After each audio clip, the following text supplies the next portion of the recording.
आजकल न्यूज़ में बहुत ज़्यादा ट्रेंडिंग है कि बहुत सारा कैंडिडेट अपना पार्टीज़ को छोड़ के न्यू पार्टीज़ जॉइन कर रहे हैं अपने हिसाब से। तो क्या ये लीगली वैलिड है? क्या ये कॉन्स्टिट्यूशनल का हिसाब से वैलिड है, ये लीगल है? तो चलिए इस बात को समझते हैं। देखिए 52 कॉन्स्टिट्यूशन अमेंडमेंट 1985 को लाया गया। क्यों लाया गया? इसी डिफेक्शन को रोकने के लिए। इसका ये मतलब है कि कोई भी बंदा, कोई भी कैंडिडेट अपने हिसाब से अपना पार्टी को छोड़कर दूसरा पार्टी नहीं जॉइन कर सकता।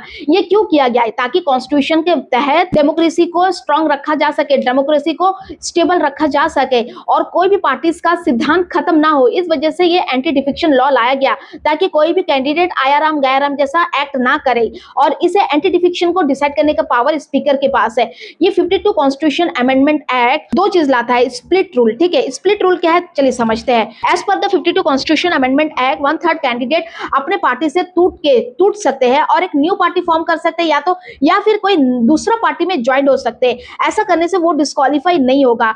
एग्जाम्पल के तौर से मानिए यदि पार्लियामेंट में 90 एमएलए है और उसमें से 30 that is 1/3 of the candidate उस पार्टी को छोड़ दे तो ये वैलिड स्प्लिट माना जाएगा, इनको डिस्क्वालीफाई नहीं किया जाएगा। ठीक है, इसे स्प्लिट रूल कहते हैं। 52 कॉन्स्टिट्यूशन अमेंडमेंट एक्ट में और एक इंपॉर्टेंट चीज है कि कोई भी बंदा अपने पार्टी का खिलाफ वोट नहीं कर सकता। ठीक है, पार्टी का अपने एक सिद्धांत है, उसको होल्ड करना होगा हर एक कैंडिडेट को। ठीक है, लेकिन इसमें कुछ लूप होल होने की वजह से 91 कॉन्स्टिट्यूशन अमेंडमेंट एक्ट लाया गया 2003 में।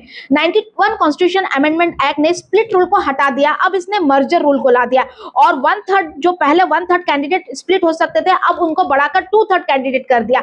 अब न्यू मर्जर रूल में क्या था कि 2/3 कैंडिडेट अपने पार्टीज को छोड़कर न्यू पार्टीज में ज्वाइन हो सकता है, एक नया पार्टीज में इजीली ज्वाइन हो सकता है और उनका मेंबरशिप डिस्क्वालीफाई नहीं होगा। जैसे कि मान लीजिए 90 एमएलए है और उसमें से 60 एमएलए अपने पार्टीज को छोड़ देते हैं और एक नया पार्टी में ज्वाइन होते हैं तो इसको मर्जर कहा जाएगा, नॉट द स्प्लिट। तो 91 कॉन्स्टिट्यूशन अमेंडमेंट एक्ट न्यू प्रावधान लाया, क्या है वो मर्जर।